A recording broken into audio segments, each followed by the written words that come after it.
Hi hello నమస్తే welcome to Telugu 360 నేను మీ అనిల్. తమిళనాడులో హిందీ భాషపై వ్యతిరేకత తారస్థాయికి చేరింది. ఆ వివాదం కాస్త Andhra Pradesh deputy CM Pawan Kalyan versus senior నటుడు ప్రకాష్ రాజ్కి వివాదం చోటు చేసుకున్న పరిస్థితి అయితే కనబడతా ఉంది. తమిళనాడు ప్రజలు మా పైన హిందీ భాషని రుద్దొద్దని కేంద్రంపై ఒక పోరునే స్టార్ట్ చేసినట్టు కూడా మనకు గత కొద్ది రోజులుగా తెలుస్తూ ఉంది. వాళ్ళు నిరసన వ్యక్తం చేస్తూ ఉన్నారు. మా మాతృభాష అయిన తమిళ భాషని మేము కాపాడుకోవాలనే నినాదంకి అక్కడున్న ముఖ్యమంత్రి కూడా ఎంకే స్టాలిన్ గారు కూడా నినాదం అయితే తీసుకొని రావడం అయితే జరిగింది. ఒకవైపు తమిళనాడు ప్రజలు అక్కడ హిందీ భాష మా పైన రుద్దొద్దని వాళ్ళు చెప్తా ఉన్న సందర్భంలో నిన్న జనసేన ఆవిర్భావ దినోత్సవం రోజున నిన్న పవన్ కళ్యాణ్ గారైతే అక్కడ చాలా పెద్ద సభ పెట్టి మాట్లాడుతున్న దృశ్యాలు కూడా మనం చూస్తాం. దాంట్లో ముఖ్యంగా తమిళనాడు గవర్నమెంట్ను విమర్శించుకుంటూ తను మాట్లాడినట్టు కూడా తెలుస్తూ ఉంది.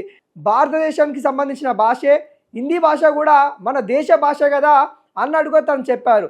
అదేవిధంగా ఇంకొక సలహా కూడా ఇవ్వడం అయితే జరిగింది. ఏ తమిళ సినిమాలు వస్తూ ఉన్నాయో ఆ తమిళ సినిమాలు హిందీలోకి డబ్బింగ్ చేయడం ఆపేయండి.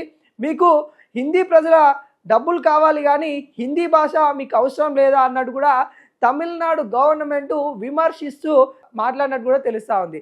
ఆ మాటలపైన ప్రకాష్ రాజ్ గారు ఇలా ట్విట్టర్ వేదికగా స్పందించడం అయితే జరిగింది. పవన్ కళ్యాణ్ గారు మేము హిందీ భాషని వ్యతిరేకించడం లేదు, మా మాతృభాష అయిన తమిళ భాషని కాపాడుకోవాలనే ప్రయత్నం చేస్తూ ఉన్నాము.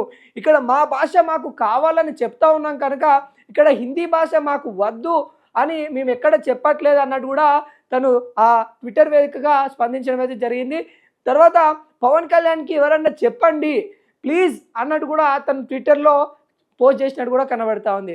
అంటే వాళ్ళ భాషను మాతృభాష అయిన తమిళ భాషను కాపాడుకోవాలనే ప్రయత్నం మేము చేస్తూ ఉన్నాము, ఇక్కడ హిందీ భాషను మేము వ్యతిరేకించట్లేదని కూడా ప్రకాష్ రాజ్ గారు అయితే పవన్ కళ్యాణ్ గారిని ఉద్దేశించి మరి ట్విట్టర్ వేదికగా స్పందించడం అయితే జరిగింది. దానిలో భాగంగానే వాళ్ళ మాతృభాష కాబట్టి వాళ్ళకి కాపాడుకోవాలనే దిశగా వాళ్ళ తమిళ ప్రజలు వెళ్తూ ఉన్న సందర్భంలో పవన్ కళ్యాణ్ గారు బీజేపీ నిజంగా పవన్ కళ్యాణ్ గారు బీజేపీ దత్తపుత్రుడు అని అంటారు. ఎందుకంటే పవన్ కళ్యాణ్ గారు ఇక్కడ మొత్తానికి ఇటు తమిళనాడులో కావచ్చు, ఇటు తెలంగాణలో కావచ్చు, అటు చూస్తే ఆంధ్రప్రదేశ్లో కావచ్చు బీజేపీని విస్తరించాలనే ప్రయత్నం చేస్తూ ఉన్న ఉద్దేశం అయితే మనకైతే కనబడుతూ ఉంది. దాంట్లో భాగంగానే ఈ వివాదం కూడా చోటు చేసుకుంది.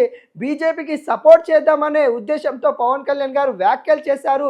దాంట్లో భాగంగానే తమిళ గవర్నమెంట్ను ఉద్దేశించినట్టు నిన్న తన ఏదైతే జనసేన ఆవిర్భావ పార్టీ దినోత్సవ సందర్భంగా తను చేసిన వ్యాఖ్యలు, ఆ సందర్భంలో తను మాట్లాడిన తీరు కూడా వివాదాలకైతే తీసుకురావడానికైతే జరిగింది. ఏది ఏమైనా కానీ ఇక్కడ ప్రకాష్ రాజ్ వర్సెస్ పవన్ కళ్యాణ్ అన్నట్టు కూడా కనబడతా ఉంది. తమిళ భాషను కాపాడుకుందామని ప్రకాష్ రాజు ఏ భాష అయినా భారతదేశం భాషలే కదా అన్నట్టు కూడా పవన్ కళ్యాణ్ గారు వ్యాఖ్యలు చేసినట్టు కూడా మనకైతే కనబడతా ఉంది. మరి ఈ తమిళనాడు సంబంధించిన తమిళ భాష కోసం అయితే వాళ్ళు ప్రజలైతే చాలా ప్రయత్నాలు అయితే చేస్తూ ఉన్నారు. అక్కడ లోగో కూడా ఏదైతే రూపాయలకు సంబంధించిన మన రూపీ సింబల్ ఏదైతే ఉంటుందో ఆ లోగోను కూడా తమిళ గవర్నమెంట్ చేంజ్ చేయడం అయితే జరిగింది. ఇక్కడ తారస్థాయికి వెళ్తూ ఉన్న పరిస్థితి అయితే కనబడుతూ ఉంది. అదేవిధంగా తమిళనాడు సీఎం అయిన ఎంకే స్టాలిన్ గారు కూడా ఇక్కడ దక్షిణ భారతదేశంకి సంబంధించిన రాష్ట్రాల అందరికి కూడా సీఎంలకు కూడా లేఖ రాయడం అయితే జరిగింది. తను కూడా ఒక సమావేశం ఏర్పాటు చేస్తూ ఉన్నాము, ఇక్కడ పార్లమెంట్కి సంబంధించిన సీట్ల పెంపకాలకు జనాభా పరంగా మరి చేయడం వల్ల మనకి ఇక్కడున్న ఇటు తమిళనాడు కావచ్చు, తెలంగాణ కావచ్చు, ఆంధ్రప్రదేశ్ కావచ్చు, కేరళ కావచ్చు ఈ రాష్ట్రాలకి అన్యాయం జరుగుతుంది అన్నట్టు కూడా తన వివాదం అయితే తీసుకొని వస్తూ ఉన్నారు. మరి చూడబోవాలి ఈ వివాదము ఎంతవరకు వెళ్తుందో.